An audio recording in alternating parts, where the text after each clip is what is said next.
Good evening, everybody. President Trump is waging a war against what many call a thugocracy that has become the NFL and the league's support of those who seek to weaken our national values and respect for those values.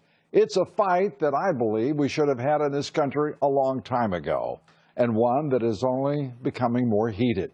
Sources say the Dallas Cowboys are now expected to protest the national anthem tonight before their game against the Cardinals. Exact details have not been divulged, but some Cowboy players have called to stage some sort of protest, one player even saying it's not going to be business as usual. The controversy ignited last August with the NFL and its commissioner permitting Colin Kaepernick to insult the national anthem, our flag, and our country, and all without consequence. Then on Friday night, President Trump suggested at a rally in Alabama that the NFL should fire players who protest during the national anthem. Wouldn't you love to see one of these NFL owners, when somebody disrespects our flag, to say, get that son of a off the field right now, out, he's fired. He's fired! And in a large show of defiance, more than 200 NFL players either sat or took a knee yesterday. More simply just didn't come out of their locker rooms. President Trump, however, standing by his remarks that owners must hold players accountable. I think it's very disrespectful to our flag and to our country. So I certainly think the owners should do something about it. There was great solidarity. I watched a little bit. I was not watching the games today. Believe me, I'm doing other things. But I watched a little bit, and I will say that there was tremendous solidarity for our flag and for our country.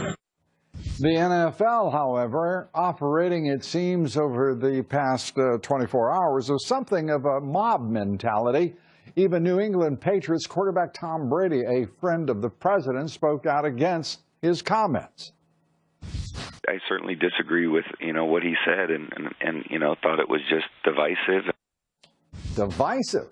Fox News senior correspondent Eric Shawn is outside NFL headquarters in New York City with our report. Even after taking a hard hit, NFL Commissioner Roger Goodell is protecting his players like an unmovable offensive line. Of the protests, he told Sports Illustrated, quote, they reflected the frustration, the disappointment of the players over the divisive rhetoric we heard. Roughly 200 kneeled or locked arms in solidarity during the Sunday games, out of a total of 1,696 players. You don't like this country? Find another one. It's their right to have something to say. Several owners joined the protests on the field. Washington Redskins owner Daniel Snyder locked arms with his players. But Dallas Cowboys owner Jerry Jones has said the gridiron is not the place for protest. That's not the place to do anything other than honor the flag and everybody that's given up a little part. 3 teams stayed off the sidelines during the national anthem, but one player prominently defied that. Pittsburgh Steelers offensive tackle Alejandro Villanueva, a war hero, stood at the players' tunnel with his hand over his heart. Villanueva is a West Point grad, an Army Ranger who served 3 tours in Afghanistan and was awarded the Bronze Star for saving the lives of his buddies in combat. His jersey has now become the biggest NFL player item sold online. But his patriotic gesture was indirectly criticized by his head coach, Mike Tomlin. I was looking for 100% participation. We're going to be respectful of our football team. Villanueva, I love you, brother. God bless you, and thank you for standing. As far as the Steelers go, no more. To show their support for Villanueva, some fans burned their Steelers stuff. Jim Haney, 55 years old, told us he's been a Steelers fan since he was born. But he was so offended by the Steelers hiding in the locker room that he kissed his team goodbye. It's hung on my wall for years. Not anymore.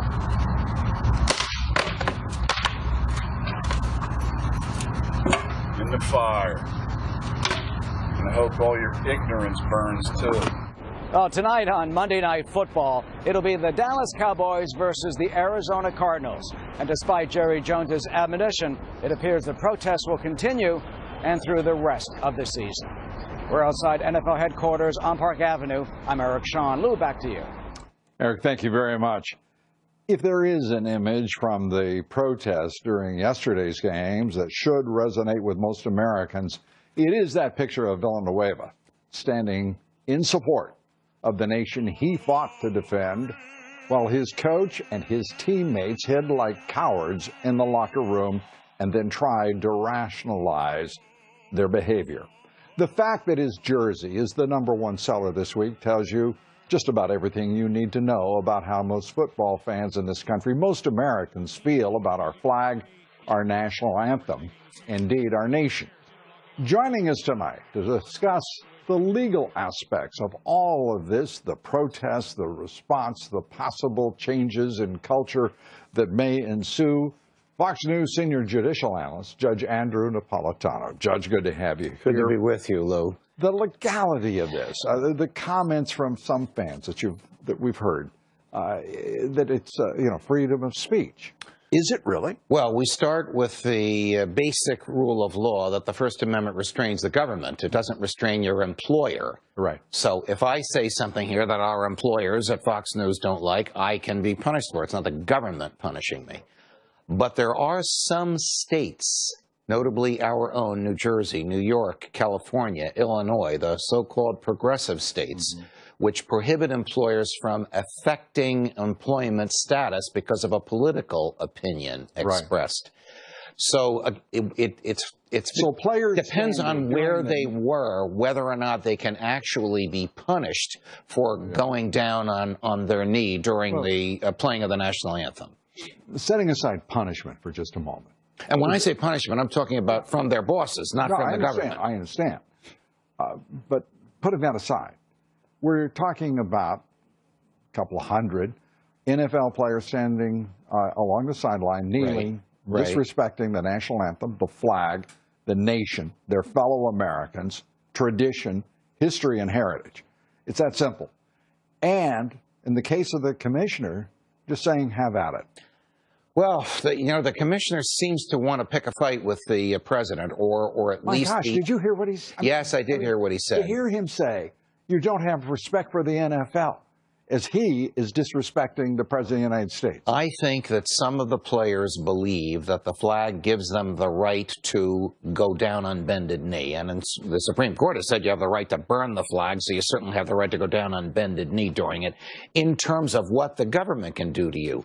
But in terms of the image you give to the public, the paying public, and in terms of responsibility to your employer, the Dallas Cowboys tonight will be a very, very interesting issue to watch, because their boss, their owner, has said you will stand on the sidelines and you will not go on bended knee. To that point, I need to point out to everyone that Jerry Jones is among those meeting with the team just about right now. We have not learned yet what has come from that, nor may we. It may be possible that we're not going to learn anything at all. But he has said that he wouldn't be too pleased. Well, I don't believe that Texas, if the game is in Texas, I don't know where it is, or Arizona, if the game is in Arizona, has the statute that I referred to that New York, New Jersey, Illinois, and California have. And I'm sure he has lawyers who will tell him whether or not that statute exists. And from the other side, Roger Goodell is just, he's changing the culture of the NFL. He's putting this in our face, those who watch the games. I have to tell you, one of the most amazing moments. My wife and I have decided we're not watching another NFL game. You're not rooting for the Giants anymore, even though we're 0-3? Well, we were in Nashville watching the Titans and the Seahawks, and I have to tell you, they didn't even kick off. They remained in their locker rooms because of all sorts of nonsense. At one point, somebody from the Seahawks said they were doing it out of love of country. That is the most perverse statement that I've seen attached to all of this. It is an appalling thing. It is a culture that's alien to you and me, and I disagree profoundly with what they do. But under the law, under the law, they have the right to dissent from that culture. I'll tell you who also has the right to. No, wait a minute. Wait a minute. Our culture is about dissent. Yes, that's the whole point. Right. So but it isn't about dissent on the sidelines by a bunch of folks here sitting there saying they're anti-law enforcement. They want the month of May to attack other issues and demonstrate. No one contracted for that. They're about, I think, It's very likely they're going to change this sport in ways they're not going to like. This is a culture and an attitude that you and I, and probably most people watching this tonight, and most people in America disagree with. But it's a culture that they're entitled to embrace on their own, however perverse it may be. Really? Of course. I mean, so the First Amendment allows them to think what they want and say what they think. The president is exactly right then.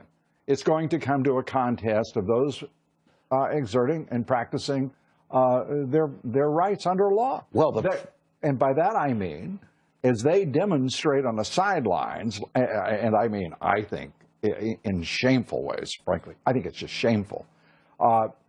The fans are going to respond. Yes. They're going to do what the president said. The president's right. The fans may very well respond, and that'll put pressure on owners to conform to what the fans want, because people buy tickets and people pay for advertising on national television, and it may come to that. But I'll tell you who also has the freedom of speech, who's exercised it very, very articulately: the president himself.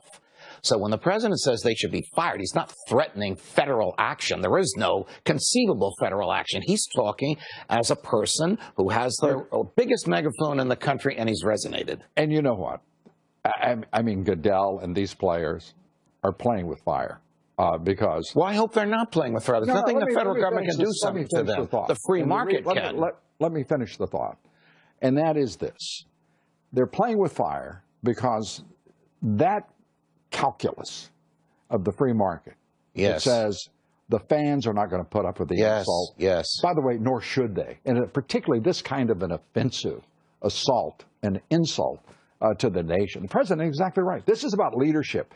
Leadership that is rolling over and pandering to those players and the union. Well, you'll probably see a different tune being whistled if this thing continues. We're only in the third week of the season. And in terms of the union, they have the most pro-labor collective bargaining agreement in any major sport. And I want to go to this one other point. Some season holders, they're talking about massive, massive class action lawsuits because they signed up for football entertainment, not politics. Don't think the class action lawsuits would resonate, but I will never put down the creativity of plaintiffs' lawyers to come up with something that might. A certain editorial view there from Judge Andrew Napolitano. We appreciate it, Judge. Great to see you. Of course. Thanks so much. We're coming right back. A lot more on the NFL and what used to be a game called football. Joining me now, Pastor Robert Jeffress, pastor at the First Baptist Church in Dallas, author of a brand new book, A Place Called Heaven. And you just, the pastor just gave me a copy, and I am thrilled, and I'm going to go buy a bunch of them just to circulate. Well, thank you. Thank you. I appreciate it. And let's start with these NFL protests and the president making the decision to challenge the leadership of the NFL over permitting these disrespectful acts during the national anthem. Absolutely. And the president was echoing the feelings of millions of Americans, Lou, who believe you ought to be able to protest things you don't like in our country without disrespecting the country that gives you the ability to protest. Right now, while we're talking, some of the liberal media websites are blowing up over a comment I made earlier this morning on Fox, so I'm going to double down on it. I believe these athletes ought to thank God every day they live in a country where they can take a knee without getting shot in the head like they would if they lived in North Korea. They ought to be filled with gratitude, as all of us should be, for the freedom we have in this country. Yeah, I think that it's true of all of us, that we take so much of what is America for granted, to the point that I think that America may be slipping, America as it should be, is slipping from our grasp. And by the way, that's true of demonstrators, protesters, and folks who are complaining about them. But we can do better. And what I don't understand is the leadership of the NFL permitting this kind of nonsense. If they want to protest, great. No one's arguing their right to express themselves. But how about doing it on their own time? Get outside the stage, the stadium, the Cowboys and the Cardinals. Yeah. You know, there's a statue of Pat Tillman there, a man who lost his life serving his country. He made a choice to leave the NFL and to put on his country's uniform. Go out, salute that. you know, and just salute one another and hold hands or whatever you want to, but do it outside. That's right. And Lou, you know what bothers me is some of these athletes claim to be strong Christians. I believe they are, but they need to remember the words of Jesus, who said, "Render to Caesar the things that are Caesar's, and to God what belongs to God." Government deserves not only our taxes, they deserve our respect and obedience unless their laws conflict with Christian law. But it is the biblical Christian thing to do to respect, not trash your governing authorities. Yeah, and there is implicit in all of this. I mean, they're saying, many of these people, by the dozens, these players, saying they don't like Donald Trump, so they're well, it's worse than that, Lou. They're calling him a bum. I mean, that's just unbelievable to show that kind of disrespect. You know, I was very critical of President Obama, and people bring that up all of the time, but I was critical of his policies. I said his policies may be paving the way for the Antichrist, but I never disrespected him as an individual, and there's difference in criticizing somebody's policies and calling them a bum. What they are doing is reprehensible. Yeah, and it's stunning because, you know, so much is invested in the NFL. I mean, season ticket holders. You know, the very idea that this is going on because this president had the temerity to suggest that you should support our law enforcement, our men and women in uniform, to respect our traditional values as represented by our flag and our national anthem. And the good news is he's not backing down. And every day he validates why so many of us voted for him. This is a president who's going to stand for right. And thank God we have people like him and Villanueva who's willing to have the courage to stand up for right and not backing down. Isn't Villanueva, he is such an example. If we could see, again, I'd love to put up the still of Villanueva here as we close out the show tonight, because this is a remarkable thing, because the peer pressure and all of the NFL leadership making it clear they want that demonstration and insult to the American people. And he said, "I only kneel for God." Isn't that great? And here, it is great. And here he is in the tunnel, yes, in yesterday's game. A few thoughts now about the NFL and its protest controversy. When President Trump criticized the NFL this weekend for permitting some players to protest during the national anthem, the president called that conduct disrespectful and called on NFL owners and leaders to stop it. Commissioner Roger Goodell responded. He responded by attacking the president. Goodell called the president's criticism divisive. And then he arrogantly claimed the president's words suggest what he called a, quote, unfortunate lack of respect for the NFL, our great game, and all of our players. No, only the players who have been so offensive as to sit, to kneel, and ignore the national anthem and our flag. Goodell has continued to pander to the players rather than lead them for far too long. Goodell even suggests it's somehow out of bounds for the leader of our nation to ask our country's most successful athletes and visible role models to honor our anthem, our flag, our country. The president is right to say the NFL's leadership is an embarrassment and a disgrace. It began when Goodell let Colin Kaepernick insult our flag and the values of our country and demonstrate against law enforcement in this country. That's what started all of this. Now the Players Union wants the whole month of November to protest more of America. Goodell and the privileged player protester elitists are trying to destroy what was once a great game. And it's time to hold them all accountable in the marketplace. Which would you rather have your child or grandchild emulate? The player on the left or the right? Odell Beckham pretending to urinate in the end zone like a dog, or Alejandro Villanueva, who stood tall when all of his teammates were weak-kneed and cowardly and coward in the locker room. There's no other word for what they have become. They've been following the lead of their commissioner and perhaps their union, but it's certainly high time they followed the lead of their president. Some have argued this is just sports. They've accused President Trump of making this too big an issue, creating a distraction from the real issues at a time when we're challenged by devastating disasters and murderous rogue regimes. But President Trump is bringing into the national conversation the reality that has been ignored by previous presidents, that the left's attack on our country takes many forms, and respect for our values, our heritage, and certainly our nation must be asserted. Values like we saw on Sunday. Alejandro Villanueva, standing tall, fearless, proud. And then you see this.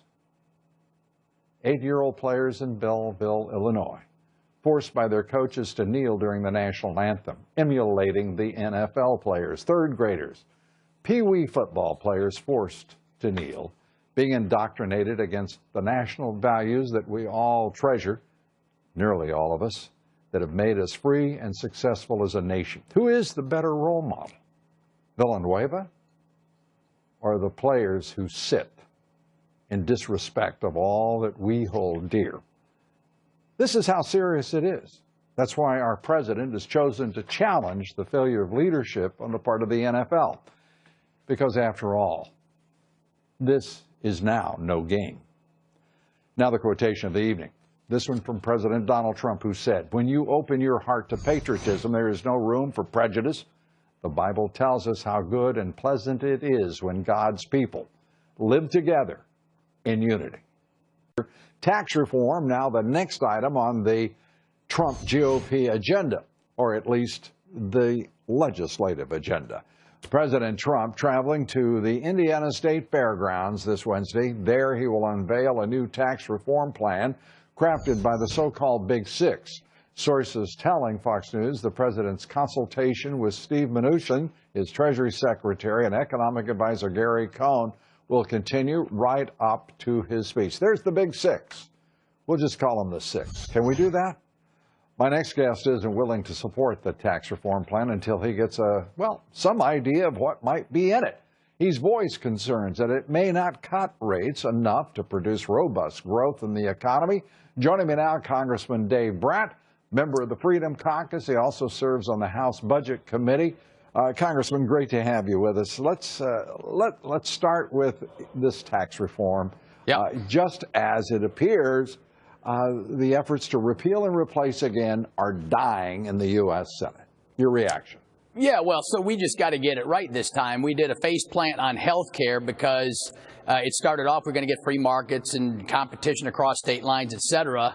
And that was the promise. That was in the Better Way agenda. That's what President Trump promised. But by the end of the process... Gosh, did you mention the Better Way agenda? Yeah, I did. Oh, my Lord. The reason I'm reacting at Speaker Ryan's nonsense that he conjured up better than a year ago and wanted to make a contest of it with the president.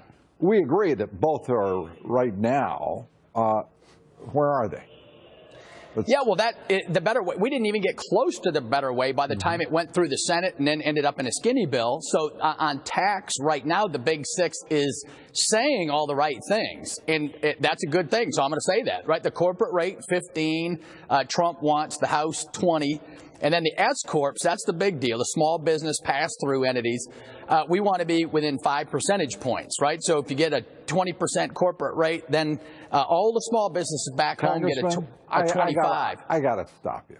Yeah. I got to stop you. There hasn't been a committee hearing on that legislation. There hasn't been a single instance of leadership.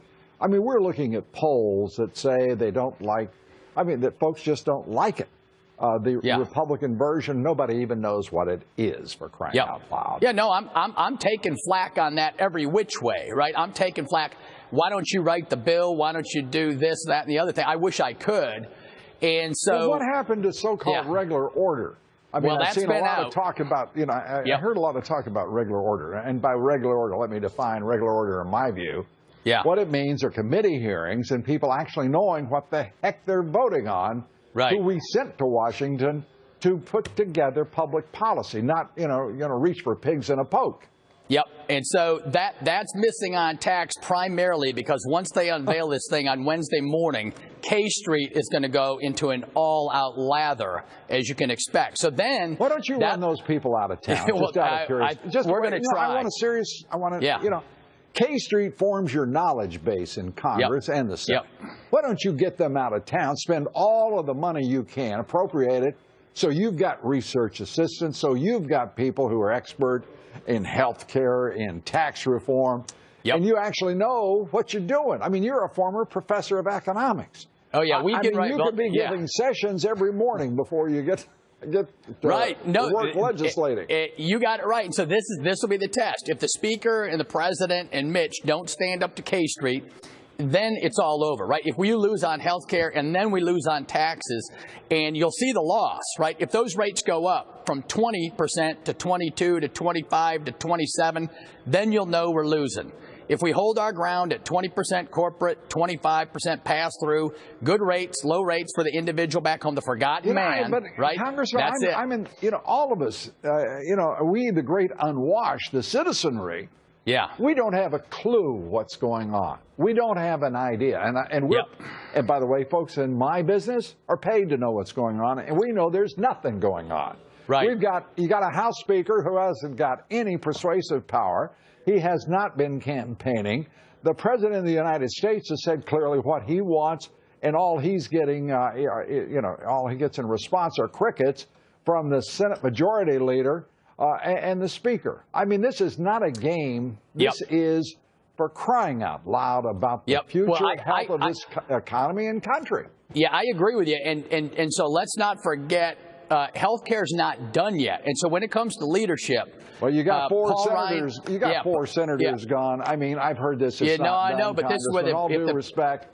The president's got to weigh. Yeah, I know. Well, the president needs to weigh in on that package, and then Paul Ryan needs to weigh in. The president is weighed in. I'm so tired of hearing that. Why don't you go over to Mitch McConnell's office, knock on the door, and see if anybody's home ever? Let me finish out a thought here, Lou, because I'm with you on all Make this. it succinct, if you would, so sir. if you're going to take out the swamp, you got to take out the money. And so all these senators, they haven't been removed from a committee yet. They haven't been removed from NRCC. And all you know the funds they're that not flow going in. to be because McConnell's doing exactly what Tom Donahue told him to do. Yep, you announce that every day about why the American people don't know what's going on. And that's why, because the big money doesn't want you to know. It doesn't want you to know what's in the health care bill. So what are you guys going to do about it? You're not just victims there. You've got... Well, I think you know what we did. Is there any revolution in the heart or soul of any of you? Yeah, I think you know we took it on the chops pretty good. The Freedom Caucus stopped the first health care bill that didn't do anything to lower prices, and Speaker Ryan made some changes, and just don't count us out yet. Okay, bottom line, don't count you out yet. I'm going to be honest. I got 1 foot on the line across, counting you out. Congressman, thanks so much. No, anytime, Lou. I will try to restore my faith in you all. Thanks so much. It's coming. Good, you bet.